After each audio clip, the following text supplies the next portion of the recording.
Okay, so we're back. After we've hooked everything up, we've walked around, we've made sure that all the lights are on. Now we're going to do what's called the critical three. So the first of the critical three is checking your primary amperage. And again, your primary amperage, when I say primary and secondary, the difference is primary is always going to be your 120 volt power, and your secondary is going to be your low voltage side, your 12 volt side, or in some cases even some 24 volt stuff.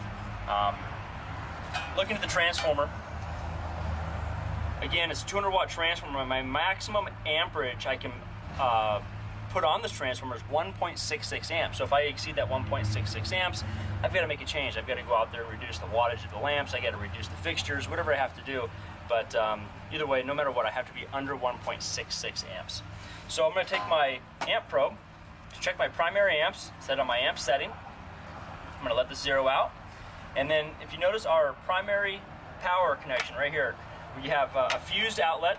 This is the power cord that actually goes to the transformer itself. So when you plug it in, this is separate because when you check amperage, you have to check either the hot or the common side. So if I were to check both, you're going to see that it's going to eventually zero out and say nothing at all. But if I check just one or the other, so now I've just connected to one, I'm at 0.29 amps. And then if I check the other one, it'd do the same thing.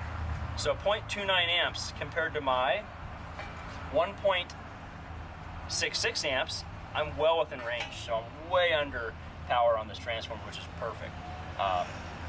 So that's primary amps. The second of the critical three is secondary amps. So now primary is the 120 volt side, secondary the low voltage side. And so what I'm going to check for is I'm going to make sure that none of my home runs are going to be over the maximum allowable amps for the size wire they are. These happen to be 12 gauge wires. So maximum amperage is 20 amps.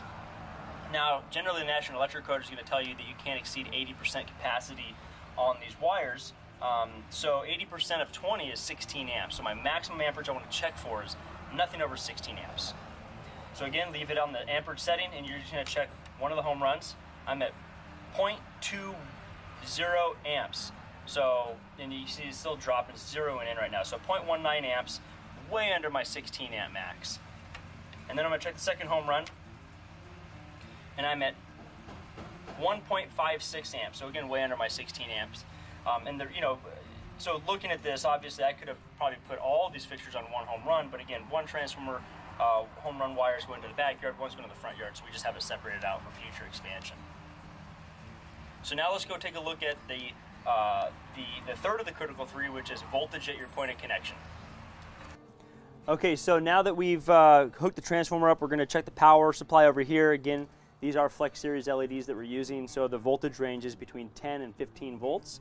And it's good practice to be right at 12 volts. So let's check and see what we have. So I have 12.2 volts here at my point of connection. If I go up a volt, it'll be at 13. If I go down a volt, it'll be at 11.2. So I'm going to say 12.2 is just fine. At this point now, what I'm going to do is I'm going to use my grease caps, spin these things on here.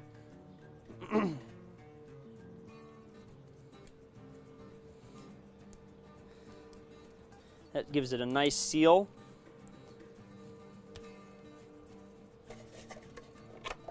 Take my hub.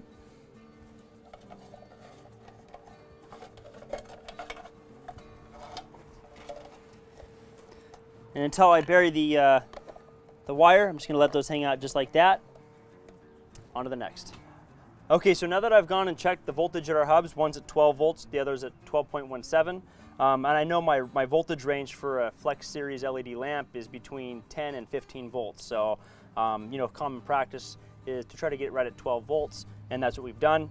Now that I know the voltage is correct, I'm going to unplug the transformer, disconnect power. I'm going to take out my two hot leads, because now I know that I don't need to move them around at all anymore. I'm going to go ahead and dip those into the grease. Put a nice little coating on there. Put it up into the transformer. And the grease is to prevent any oxidation happening to the wire. In the case if you have you know, moisture in the air, especially, you know, coastal locations, you get a lot of that salt in the air, and this is going to prevent anything from happening to this wire.